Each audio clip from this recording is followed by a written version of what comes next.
Imagine waking up to discover that kings are fleeing their palaces, governments are collapsing, and angry crowds have taken over the streets. In 1848, this wasn't happening in one country. It was happening across Europe. Millions of ordinary people believed they were about to create a new age of democracy and freedom. For a few breathtaking months, it looked like they had won.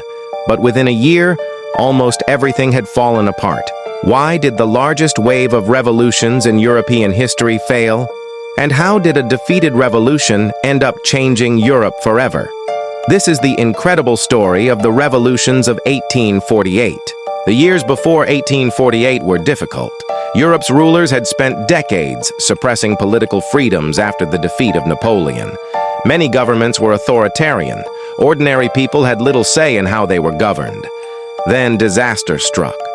Poor harvests caused food shortages. Bread prices skyrocketed. Families struggled to survive. Factories slowed down. Workers lost jobs.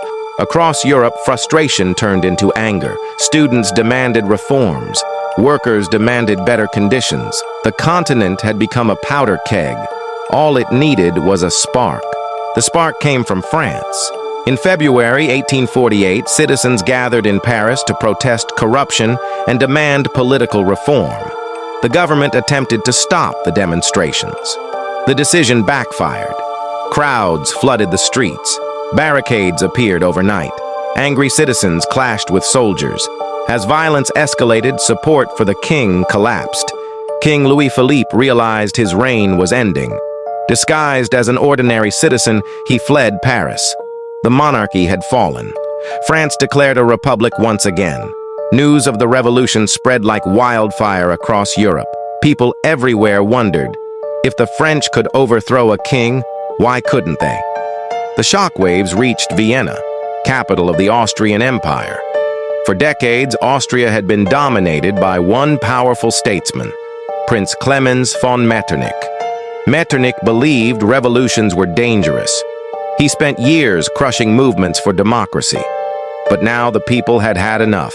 Students marched through Vienna, workers joined them, thousands demanded freedom of speech and constitutional government. The pressure became overwhelming.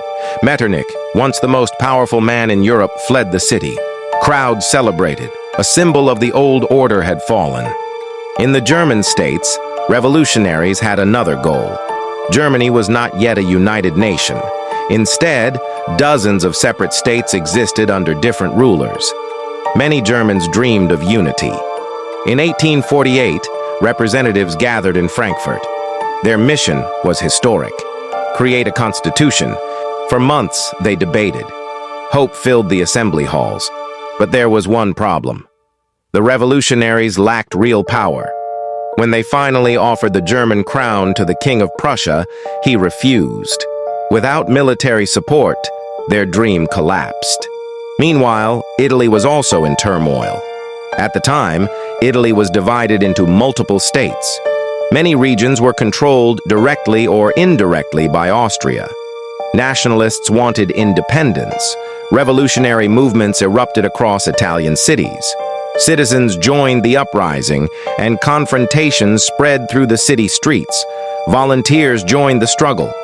For a moment, victory seemed possible, but Austrian armies regrouped. One by one, revolutionary forces were defeated. The dream of a united Italy would have to wait. By 1849, most of Europe's revolutions had failed. Why? The revolutionaries were divided. Workers, students, liberals, and nationalists often wanted different things. Governments recovered from the initial shock. Armies remained loyal to rulers. One by one, revolutionary movements were crushed. Many leaders were imprisoned. Others fled into exile. The old governments returned. At first glance, it seemed nothing had changed, but appearances can be deceiving. The revolutions of 1848 did not achieve their immediate goals. Most governments survived. Most revolutions failed. Yet their ideas refused to die. The demands for democracy, national unity, freedom of speech, and constitutional government continued to grow. In the decades that followed, Germany and Italy would become unified nations. Political reforms gradually spread across Europe.